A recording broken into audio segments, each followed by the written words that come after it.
ఇక్కడ చూస్తే మీలో ఎవరికైనా శ్రమ సంభవించిన. సెకండ్ థింగ్, ధైర్యం విడిచిపెట్టద్దు. రెండో విషయం ఏంటంటే ప్రార్థన చేస్తూ ఉండాలా. ప్రేయర్ చేయి, కంటిన్యూటీగా చేయి. అన్న అదే చేసింది, ప్రార్థన చేసింది, మ్రొక్కుకుంది, శ్రమలో మరి భోజనం మానేసింది. తన భర్త చాలా ఎక్కువగా ప్రేమిస్తున్నాడు, 10 మంది కుమారుల కంటే కుమార్తెలు కుమారులు లేరని ఏడుస్తుంది, బాధపడుతుంది, ప్రార్థన చేస్తుంది. 10 మంది కుమారుల కంటే నేను ఎక్కువైన వాడను కానా. అంటే ఎంత ఓదారుస్తున్నాడు. ఇటు ఓదార్పు పొందకుండా తన వైరి అయిన పెనిన్నా చేత బాధపడిన మరి హన్న తన జీవితంలో శ్రమను బట్టి బాధపడుతూ వెళ్ళి మందిరములో ప్రార్థన చేస్తే అయ్యగారు కూడా అర్థం చేసుకునే, ఏమైనా తాగావా, మరి భక్తురాలన్నవేంటి, లోన సనుక్కుంటున్నవేంటి, నోటితో ఏదో అంటున్నవేంటి. నిజమే అయ్యా, అలాగనవద్దు, నేను మత్తురాలను కాదు, ద్రాక్షరసం పుచ్చుకోలేదు, నా శ్రమను వెళ్ళబుచ్చుతున్నా, నా కష్టాన్ని దేవునికి తెలియజేస్తున్నా. ఒకవేళ అలాగా కన్నీటి కూడా వెళ్తున్నామేమో, ఇంకా భర్త మారలేదని, మారే ఛాన్సెస్ కనబడతలేవు, గర్భఫలము లేదని, ఇక అవకాశమే లేదయ్యా, ఇక ఉద్యోగం దొరకదని, వివాహము కాదని, పిల్లలు లేరని, లేకపోతే నాకు రావాల్సిన ప్రమోషన్, ఈ యొక్క ఆర్థిక ఇబ్బందులు మరి త్వరగట్లేవని, ఈ విధంగా రకరకాల సమస్యల చేత, కష్టముల చేత ఒకవేళ ఉంటూ బాధపడుతూ అలాగా ఈ సందేశాన్ని కనుక విన్నట్లయితే ప్రభు నీతోనే మాట్లాడుతున్నాడు. ప్రవచిస్తున్న మీలో ఉన్న ప్రతి విధమైన కష్టం, సమస్య ఏదైతుందో యేసు క్రీస్తు నామములో దూరమవునుగాక. మీ నుంచి తొలగటం మీరు చూస్తారు. వ్యాధ స్వస్థపరచబడుతుంది, పేదరికమా తొలగిపోతుంది.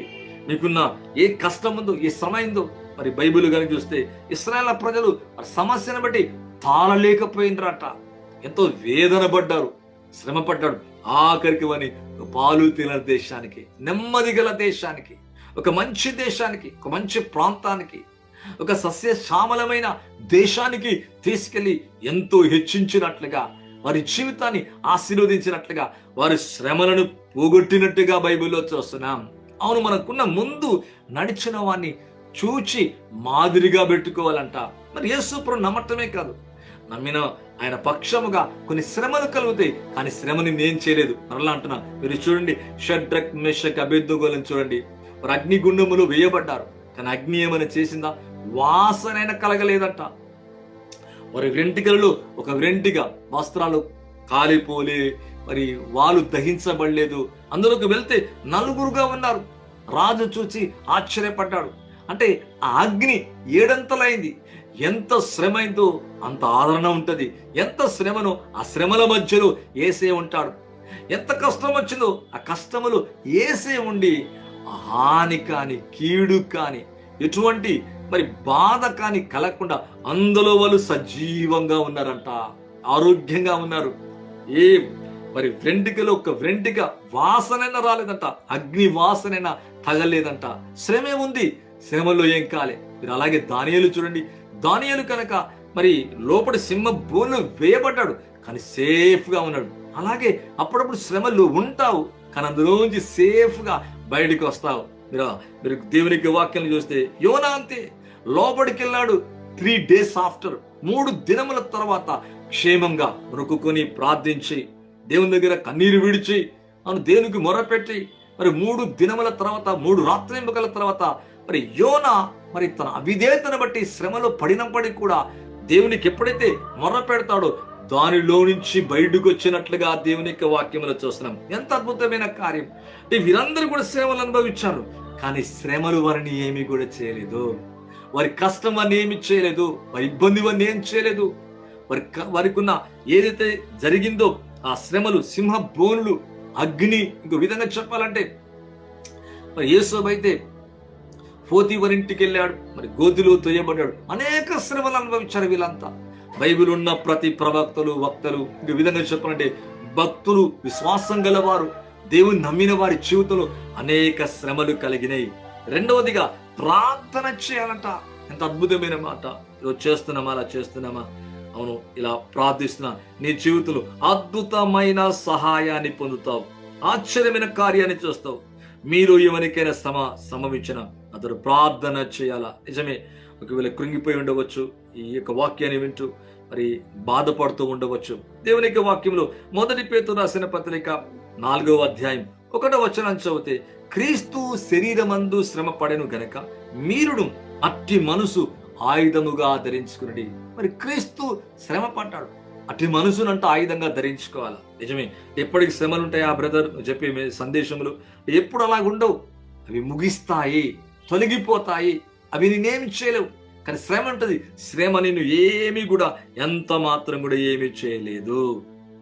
ఇక్కడ చూస్తే అసలు శ్రమలే కలగకుండా ఉండాలంటే నిజంగా దానికి బిఫోర్గా ప్రార్థించే వ్యక్తిగా ఉండాలా. ఇక్కడ మీదే 1 పేతురు 4:13, క్రీస్తు మహిమ బయలుపరచబడ్డప్పుడు మీరు మహానందంతో సంతోషించు నిమిత్తం క్రీస్తు శ్రమలో పాలివారైనంతగా సంతోషించడి. ఇంకో విధంగా చెప్పండి, క్రీస్తు యొక్క క్రీస్తు మహిమ బయలుపరచబడినప్పుడు మీరు మహా ఆనందంతో సంతోషించు నిమిత్తం క్రీస్తు శ్రమలో, ఈ శ్రమ అనేది ఎటువంటిదంటే క్రీస్తు శ్రమలాగా నువ్వు భావించి శ్రమలో మీరు పాలువారైనంతగా సంతోషించండి, ఆనందించండి. అందుకే దేవుని యొక్క వాక్యం అంటుంది, ఆనందించుడి. మళ్ళా ఎవరైనా సంతోషంగా ఉండగలరండి? ఆనందించగలరా? అసలు శ్రమలే లేనప్పుడు ఆనందించగలం? శ్రమలలో ఆనందించగలమా? ఇక్కడ క్రీస్తు యొక్క మహిమ బయలుపరచబడినప్పుడు మీరు మహానందంతో సంతోషించు నిమిత్తం క్రీస్తు శ్రమలో మీరు పాలివారై ఉన్నంతగా సంతోషించండి. అవును, ఆనందించండి. అవును, సంతోషంగా ఉండాలంట. అవును, సంతోషమైన మనసు ఆరోగ్యానికి కారణం. అందుకే ఆనందించుడి. మరలా చెప్తున్నాను, ఆనందించుడి. మీ దుఃఖం సంతోషమగునంట. ఈరోజు కన్నీళ్లు విడుస్తున్న నీ జీవితంలో నీ కన్నీరుకి బదులుగా సంతోషాన్ని ఇవ్వబోతున్నాడు. నీ దుఃఖానికి బదులుగా ఆనందాన్ని ఇవ్వబోతున్నాడు. నీ తలపై ఆనంద అభిషేకము చొరబోతున్నావు. ఈ సమస్యలన్నీ దూరము చేయబోతున్నాడు. ఈ శ్రమల మధ్యలో నీకు ఆదరణ, అవును, శ్రమలు విస్తరించుచున్న కొలది నీకు నెమ్మది, ఆదరణ కలగ చేస్తాడు.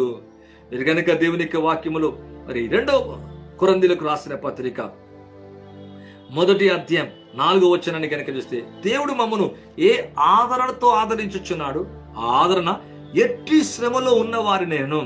ఎట్టి శ్రమ అంట, ఎటువంటిదైనా కానీ ఈ లోకములో ఎట్టి శ్రమైనా కానీ, శ్రమలు కలిగితే వదిలేస్తాడా? వదలడంట. చూడండి, తల్లి తన బిడ్డలు ఒక చిన్న గాయమైతే తల్లి ఓర్చుకోలేదు, ఆదరిస్తుంది, ధైర్యపరుస్తుంది, ఓదారుస్తుంది. ఒక విధంగా చెప్పండి, ఎంకరేజ్ చేస్తుంది, ధైర్యపరుస్తుంది, కంఫర్ట్ చేస్తుంది. అలాగే ప్రభు నిశ్చయంగా మనతో ఉండి దేవుని కనికరము గల ప్రేమ గల ఆత్మ మన మధ్యలో ఉండి మనలో ఉండి మనతో ఉండి మన జీవితాన్ని నడిపిస్తూ ఉంటాడు. దేవుడు మమ్మను ఏ ఆదరణతో ఆదరించుచున్నాడు, ఆ ఆదరణతో ఎట్టి శ్రమలో ఉన్న వారిని ఆదరించుటకు శక్తి గలవారమగినట్లు ఆయన మా శ్రమ అంతట్లో మమ్మల్ని ఆదరించుచున్నాడు. దేవుని యొక్క ఆత్మ ఆదరణ ఆత్మ, పరిశుద్ధాత్మ దేవునికి ఒక పేరు, ఆదరణకర్త. ఆదరిస్తాడు. తల్లి చూడండి, తన బిడ్డల కింద అయినప్పుడు ఆదరిస్తుంది. తండ్రి కంటే ఎక్కువ తల్లి చేస్తుంది ఆ పని. అలాగే ప్రభు యొక్క ఆత్మ ఎలాగంటే ఎట్టి శ్రమలో ఉన్నవారినైనా ఆదరించుటకు మేము ఆదరించబట్టేం కాదు, ఎట్టి శ్రమలో ఉన్నవారిని ఆదరించడానికి సిద్ధంగా ఉన్నాము. క్రీస్తు యొక్క శ్రమలు మా యందు ఎలాగ విస్తరించుచున్నాయో అలాగే క్రీస్తు ద్వారా ఆదరణయు మాకు విస్తరించుచున్నది. అంటే శ్రమ పెరుగుతుంది, 7 times అయింది. ఆదరణ కూడా పెరిగింది. 7 times లో పెరిగిన ఆ దాంట్లో యేసే వచ్చి ప్రత్యక్షమయ్యాడు. 4వ వ్యక్తిగా కనబడుతున్నట్టుగా దేవుని యొక్క వాక్యంలో చూస్తున్నాం. అంటే శ్రమ పెరిగిందా, సేమ్ టు విస్తరిస్తుందా? ఆదరణ కూడా అంట దేవుని యొక్క వాక్యం అంటుంది. శ్రమ విస్తరించుచున్న కొలది ఆదరణ కూడా ఉంటుందంట. ఈరోజు ఈ వాక్యాన్ని వింటున్న మీ జీవితంలో క్రీస్తు యొక్క శ్రమలు మా యందు ఎలాగో విస్తరించుచున్నావో, క్రీస్తు కొరకు దేవుని నమ్ముకున్నందుకు, స్వార్థ ప్రకటిస్తున్నందుకు, వాక్యాన్ని బోధిస్తున్నందుకు అనేక శ్రమలు కలిగిన వారికి క్రీస్తు యొక్క శ్రమలు మా యందు ఎలాగ విస్తరించుచున్నావో, అంటే లోకపరంగా వాళ్ళకు కలిగే కష్టాలు నష్టాల కంటే క్రీస్తు కొరకు పడిన పాటలు అనేకమున్నవి. అలాగే క్రీస్తు ద్వారా ఆదరణయు మాకు విస్తరించుచున్నది. ఈరోజు యేసు నామములో దేవుని యొక్క ఆదరణ మనల్ని కమ్ముకునుగాక, ఆదరించునుగాక. దేవుని ధైర్యపరిచే ఆత్మ, ఆదరించే ఆత్మ, సంతోషాన్ని ఆనందాన్ని కలగజేసే దేవుని ఆత్మ ఇప్పుడే యేసు నామములో మీ జీవితాన్ని తాకునుగాక, ధైర్యపరచునుగాక. అవును, మొదటిగా ధైర్యం తెచ్చుకోవాలా, అవును, ప్రార్థన చేయాలా, అంతేకాదు సంతోషించాలని దేవుని యొక్క వాక్యం అంటుంది. విశ్వాసాన్ని కోల్పోవద్దు, అధైర్యపడవద్దు ప్రియులారా. శ్రమలు ఎలాగా విస్తరించుచున్నాయో అలాగే ఆదరణ కూడా విస్తరించుచున్నది. మేము శ్రమ పొందినను మీ ఆదరణ కొరకు, రక్షణ కొరకు పొందుదుము. మేము ఆదరణ పొందినను మీ ఆదరణ కొరకై పొందుదుము. ఈ ఆదరణ మేము కూడా పొందుచున్నట్టే ఆ శ్రమలను ఓపికతో సహించుటకు కార్యసాధకమైంది. అంటే విస్తరిస్తున్న ఈ శ్రమల మధ్యలో దేవుని యొక్క ఆదరణ కూడా పెరుగుతుంది. అవును, ఈరోజు ఈ వాక్యాన్ని వింటున్న మీ చెవితలో దేవుడు బలమైన కార్యం చేయనుగాక. అవును ప్రభు, మీ శ్రమలన్నింటి నుంచి మిమ్మల్ని విడిపించి, ధైర్యపరిచి, ఆదరించి, మీ విశ్వాసములు స్థిరపరచునుగాక. దేవుని యొక్క వాక్యములు కనుక చూసినట్లయితే ఒక మాట ఉంది ప్రియులారా. నహూము గ్రంథం 1వ అధ్యాయము 7వ వచనాన్ని కనుక చూస్తే, యెహోవా ఉత్తముడు, శ్రమ దినమందు ఆయన ఆశ్రయదుర్గం, తన యందు నమ్మిక ఉంచిన వారిని ఆయన ఎరుగును. ఎంత చక్కటి మాట అండి. యెహోవా ఉత్తముడు రుచి చూసి తెలుసుకోమనింది. యెహోవా ఉత్తముడు, శ్రమ దినమందు నీకు శ్రమ కలిగితే శ్రమ దినమందు ఎలాగంటే ఆశ్రయదుర్గం అంట.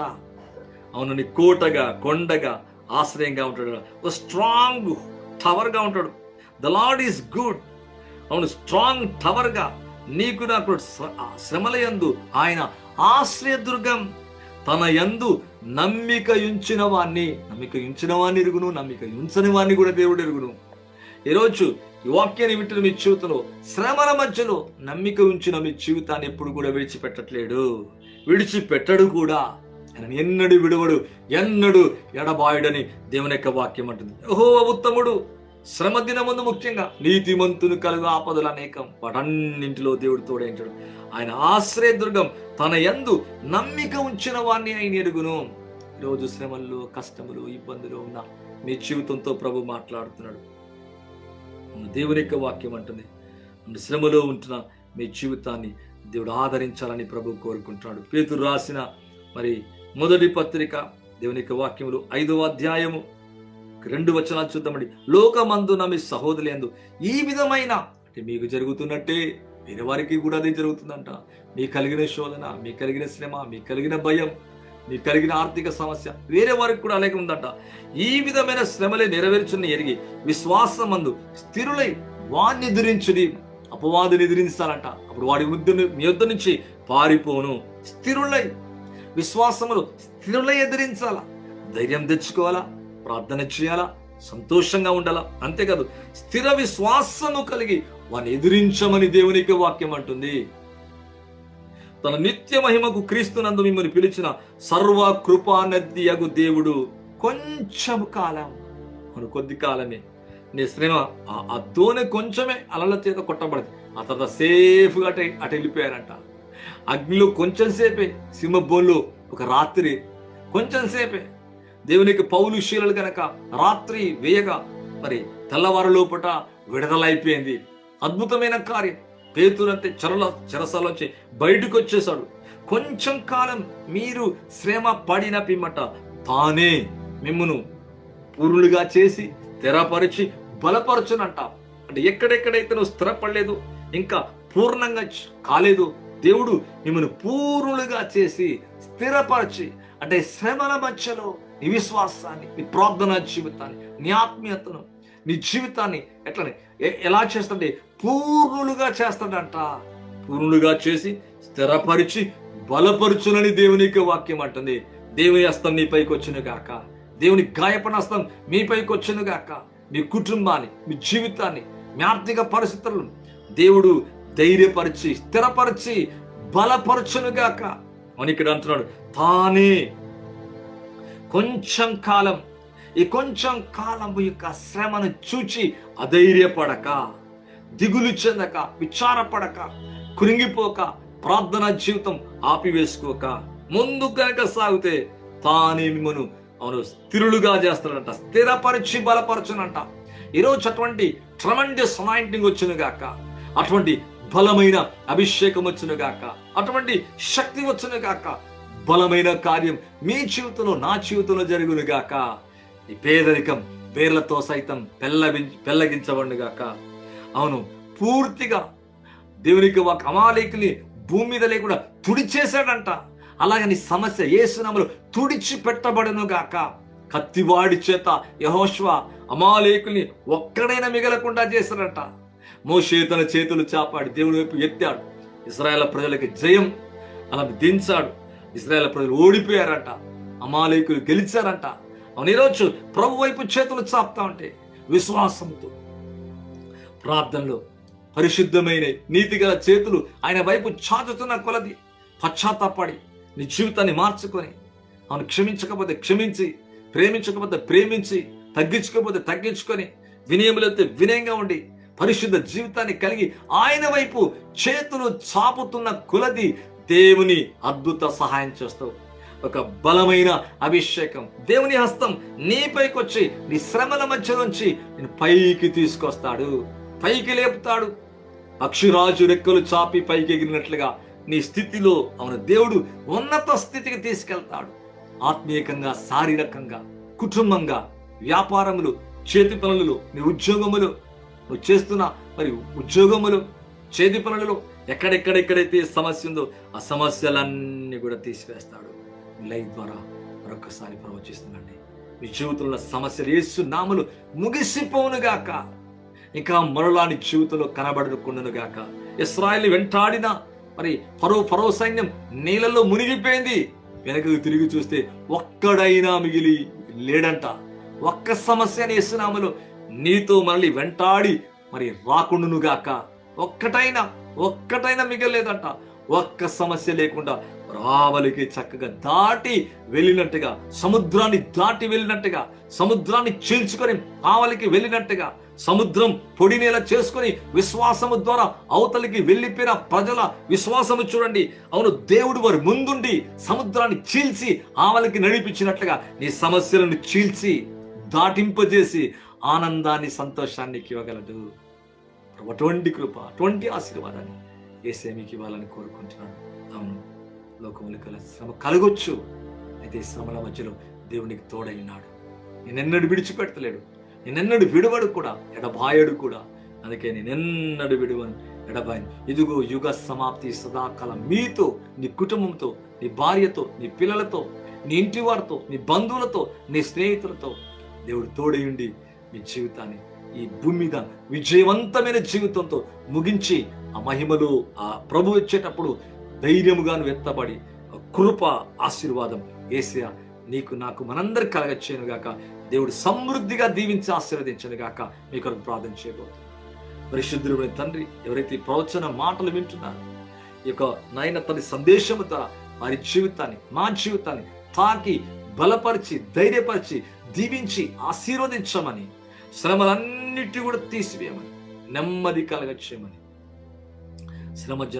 శ్రమల మధ్యలో ధైర్యమును, నెమ్మదిని, సంతోషమును, ప్రార్థనా జీవితాన్ని అనుగ్రహించమని నజరేయుడు యేసుక్రీస్తు నామములో అడిగి వేడుకుంటున్నాను తండ్రి. ఆమేన్ అండ్ ఆమేన్. థ్యాంక్ యూ అండి. ఈ సందేశము ద్వారా ప్రభుని జీవితాన్ని నిశ్చయముగా దర్శించాలని నమ్ముతున్నాను. ఇంకా సబ్స్క్రైబ్ చేసుకోకపోతే మా ఛానల్ని సబ్స్క్రైబ్ చేయండి, లైక్ చేయండి, షేర్ చేయండి, వేరే వారికి తెలియచేయండి. God bless you all. ప్రభు సమృద్ధిగా మిమ్మల్ని దీవించి ఆశీర్వదించను గాక. Thank you. God bless you. Praise the lord.